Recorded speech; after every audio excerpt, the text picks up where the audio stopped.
Thank you all. Thank you.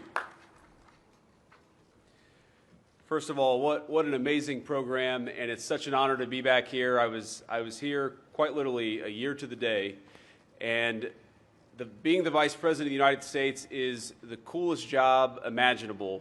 But of all the amazing things I get to do, getting to be here to speak to the families of the fallen and our brave law enforcement officers, it's at the very top of the list. So many of you said, thank you for coming here today. I want to thank you for having me here today. It is the greatest honor that I could possibly have as your Vice President to come here and say to these beautiful families, thank you, and I'm sorry. And from the bottom of my heart, speaking for all the American people, Democrat, Republican, and Independent, we love you, we're grateful to you, and we're sorry that you've had to sacrifice so much, but we know that we're free and we're safe and we're peaceful because of what your families did. God bless you all, and thank you.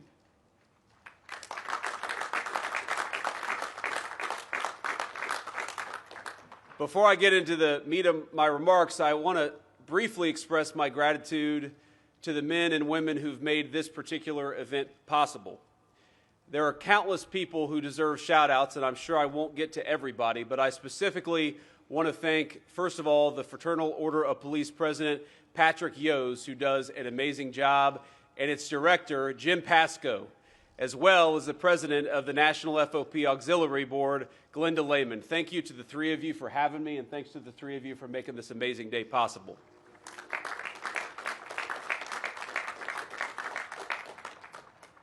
And I told Patrick, I said to the FOP president that I would come back next year, but only if he sings the national anthem next time. So we want to see how many talents Patrick has here. Let me just say that speaking before this audience 1 year ago, like I said earlier, was a solemn privilege. It's an amazing, I see these families, these beautiful families looking up at me, and I know that each one of you represents a story. And I want to say it's my honor to be here again 1 year later. I want to open with a line of scripture from the book of Isaiah. I suspect it's a passage that all of you in law enforcement know very well, but I think it speaks so much to the sacrifice and to the duty and to the sense of purpose that every single law enforcement officer takes with them every single day of the job. In it, the prophet Isaiah recounts from inside the temple of Jerusalem, quote, "Then I heard the voice of the Lord saying, 'Whom shall I send? And who will go for us?' And I said, 'Here I am. Send me.'" My friends, we gather this afternoon to honor men and women who heard the exact same call, men and women whose selflessness led them toward danger when others fled. People who said, "Send me," not send somebody else, but send me. People whom service was a way of life, not a burden. And their love of community, of their families, of their neighborhoods, of the places they called home, bound them to a life of duty to others. A duty they lived out every single day, from the first time they put on that amazing badge to the moment that they took their very last breath. In the Old Testament, God does not force Isaiah to serve him. Isaiah knew it would not be easy, but he steps up willingly. He volunteers, just like every single one of you and every single one of your loved ones.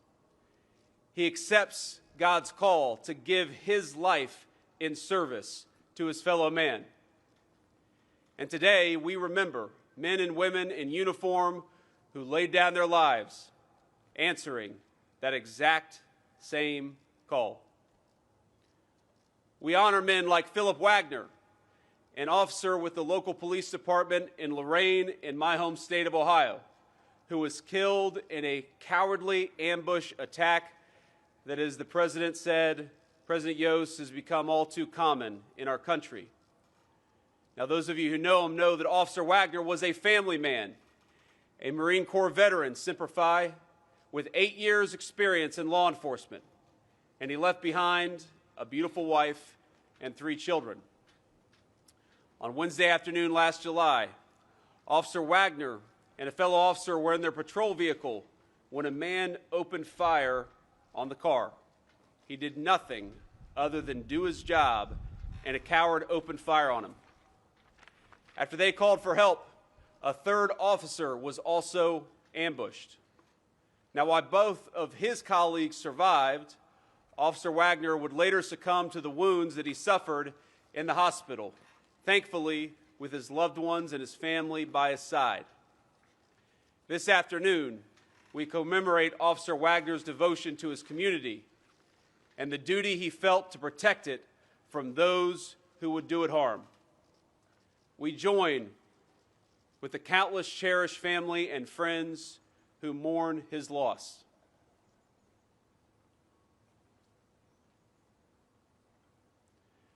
Today we also honor heroes like Officer Suzanne O, a 5-year veteran of the Maui County Police Department. Suzanne was a devoted public servant, a woman who had known danger before, 2 years before her death. She had been awarded the Certificate of Merit for her tireless efforts during the 2023 Hawaii wildfires.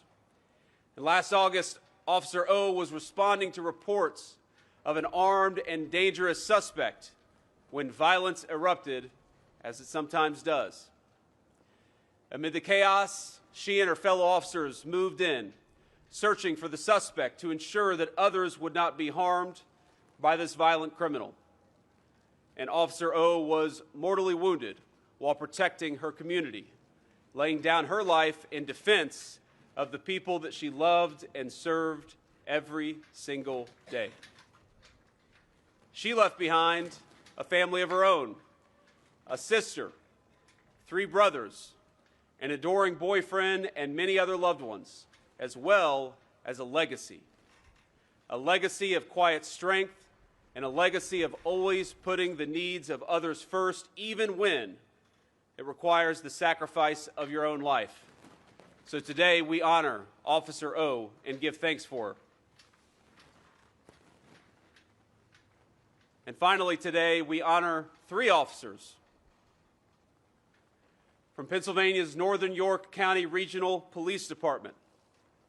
Their names were Detective Mark Baker, Detective Isaiah Immunizer, and Detective Sergeant Cody Becker. Last September, these men were killed in the line of duty. They were working to serve an arrest warrant against a man wanted for stalking and threatening an innocent woman.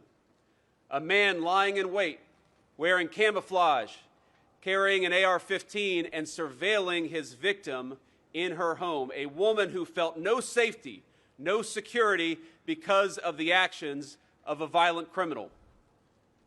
But these officers decided to do something about it. When they moved to protect her and carry out their duty, they were unfortunately met with a brutal ambush from this coward.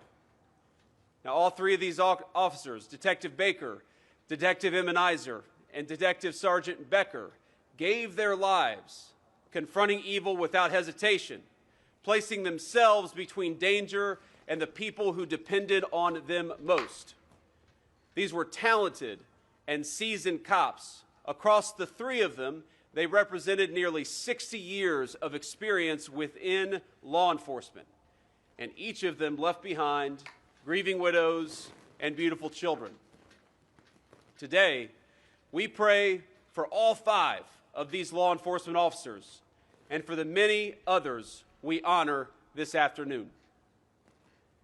Now, I know I don't have time here to go through every single law enforcement officer that we've lost in the past year. We cannot tell every single story of every single family and of every single instance of brave sacrifice.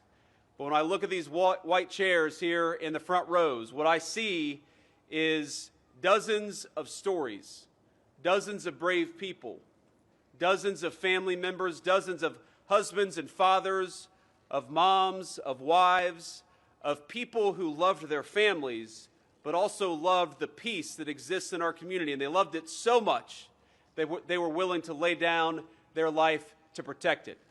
So I want each of you to know, from the President, from the Vice President, from the entire administration, from a grateful nation, I see you, I recognize that each and every one of you lost something that we cannot possibly ever repay. But I want you to know from the entire United States of America, from our fellow citizens and the family member of all American people, we love you, we're thankful for you, we're sorry for what you sacrificed, but we will never forget what your officer laid down. And every day, we have something that we can do. We can't repay the sacrifice, but we can honor that sacrifice by making this country safer and stronger and more secure for the people that they served, by living up to what they sacrificed their lives for. In the Trump administration, we have made progress in ending the epidemic of senseless violence against our men and women in uniform. Now, we can't ever forget that a single officer lost in the line of duty is too much. But just as we mourn the officers we lost, we celebrate the fact that in 2025, I am proud to say that the deaths of on-duty law enforcement reached their lowest level in 80 years in the United States of America. And that milestone comes amid a nationwide decline. Thank you.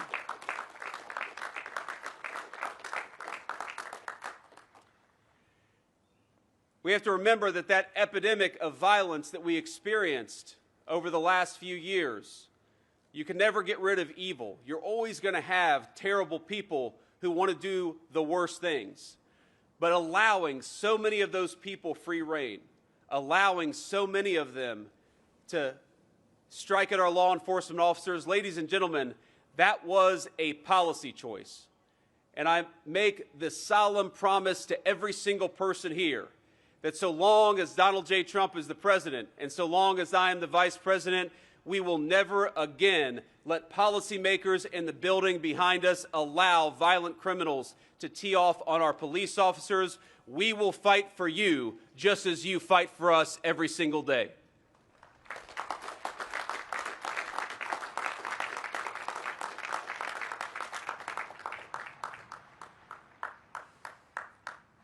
Part of the reason we've seen that decline in violence is because, working with all of you, we've crushed the criminal cartels and halted the tide of narcotics and migrant crime flooding across our borders, because we knew that so much of the violence in our communities, so much of the violence that you were dealing with every single day was coming across that wide open border. So last year, we celebrated another important milestone, that the murder rate in the United States of America fell to its lowest in 125 years, marking the largest single drop in recorded history in the United States of America.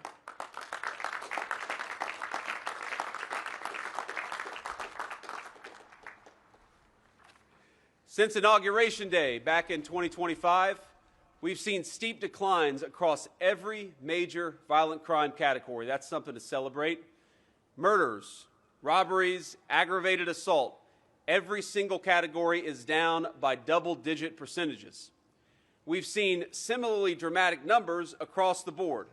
Shooting deaths, rapes, traffic fatalities, and overdoses are all much lower today than they were just a year and a half ago. But I think most important is not the numbers, it's the attitude shift that we've seen. We've shifted attitudes across our society when it comes to dealing with, and most importantly, honoring our law enforcement community. We stopped handcuffing the police and started handcuffing more violent criminals. We've restored a culture that supports, not second guesses, our officers when they go out and do their important work. We've ended the shameful practice of micromanagement of state and local police started by the last administration. 1 week after I spoke before this audience last year, President Trump dropped a series of lawsuits from the Biden administration that wrongfully accused all of you of discrimination and accused your departments of discrimination. And we know that what that did is that it empowered the bad guys to tee off on you when they felt like they had an administration that was fighting with the bad guys instead of fighting for our cops and our law enforcement. Because when it comes to federal law enforcement, there's no more effective partner than all of you, than our state and local officers. We can't do everything. We wouldn't want to do everything. But we recognize that the jobs that you do every single day makes it easy for us to keep our fellow citizens safe. We've reduced the burden on police by giving city officials more freedom to move homeless and others causing chaos into treatment rather than languishing on the streets and endangering both themselves but also their fellow citizens. And of course, we made sure that our men and women in uniform uniquely stood to benefit with our working families' tax cuts. We fulfilled a campaign promise to end taxes on overtime because we know that so many of our law enforcement officers are working a lot of overtime. We increased the SALT cap because we know that a lot of you are working and living and paying taxes in very high tax jurisdictions. And perhaps most importantly, we funded vital grants for local police departments like the Burn, JAG, and COPS program. And our attitude is very simple. You support us, so you deserve a government that supports you every single day. And in response to the repeated and needless tragedy, we've taken action to end dangerous state and local policies like cashless bail. We had to get rid of it because it was letting way too many violent criminals out of prison. They were making our communities less safe, and they were making all of you less safe. So we implemented a very simple proposal. How about we have a federal government that helps you put violent criminals in prison as opposed to letting them out of jail?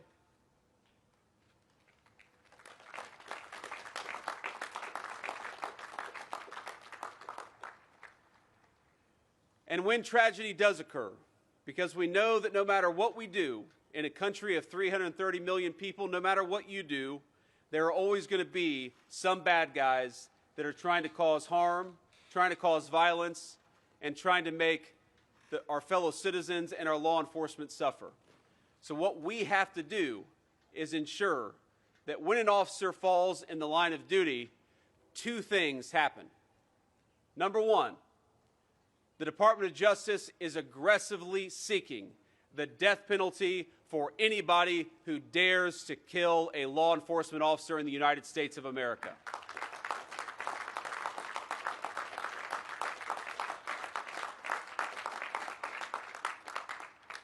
And number two, we're taking care of all of you left behind when your loved one pays the ultimate sacrifice. In 2025, the Department of Justice's Public Safety Officers Benefits Program distributed more than $166 million in death and disability payments. Just as an officer would never leave behind a brother or sister in uniform, we will always stand by the families of those who are left mourning the loss of a brave police officer. Now, our work is far from finished. But allow me to leave you with a message of encouragement, as we couldn't do any of what we do without all of you.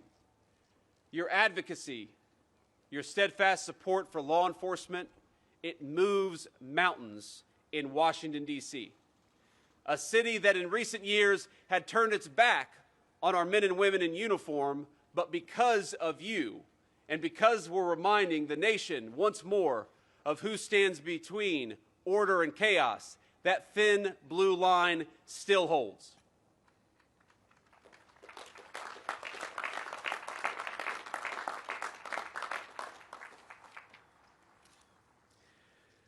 My friends, later in the book of Isaiah, the Lord speaks through his prophet, and he says, "You shall be called the repairer of the breach.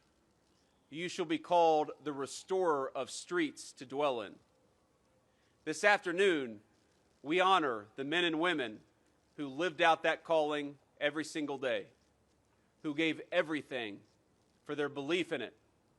They stood in the breach for their communities so that the streets would be safe to dwell in. Where others brought violence and chaos, they brought order and peace. And though we mourn their passing back into the arms of their Creator, Those of us who remain inherit a new responsibility. Our responsibility is simple: to follow in their footsteps and to devote our own lives to service. To stand beside the families these fallen officers loved, to fight for them as they fought for us, to remember the children, the grandchildren, the spouses and parents and the friends these fellow officers left behind, to speak their names, to tell their stories so that they're never forgotten, and to always ensure that the country these officers gave their lives protecting remains worthy of the sacrifice of the very best among us. You know, I stand up here with this very thick glass between me and you, and because I'm the Vice President of the United States, I am blessed to have a Secret Service detail, people who look after me, who put their lives on the lines, just as your loved ones put their lives on the lines. And what I realize is that the Vice President of the United States, of course, has a Secret Service detail, but 99.99% of our fellow citizens do not. They don't have a Secret Service detail. They have you, and they have your loved ones. And one of the great things about the United States of America is it was founded on the basic principle that whether you were rich or poor or black or white, everybody deserves safety and security and peace in their neighborhoods. Security is not just something for the rich and the powerful. Security is something that ought to be the birthright of every single American child and every single American family. That is what makes our country so special, and because you are the people who fight for that principle, who enforce that principle, who protect that principle, I am forever indebted to you. God bless you. God bless your families. God bless the fallen, and may He continue to bless the great United States of America. Thank you for having me.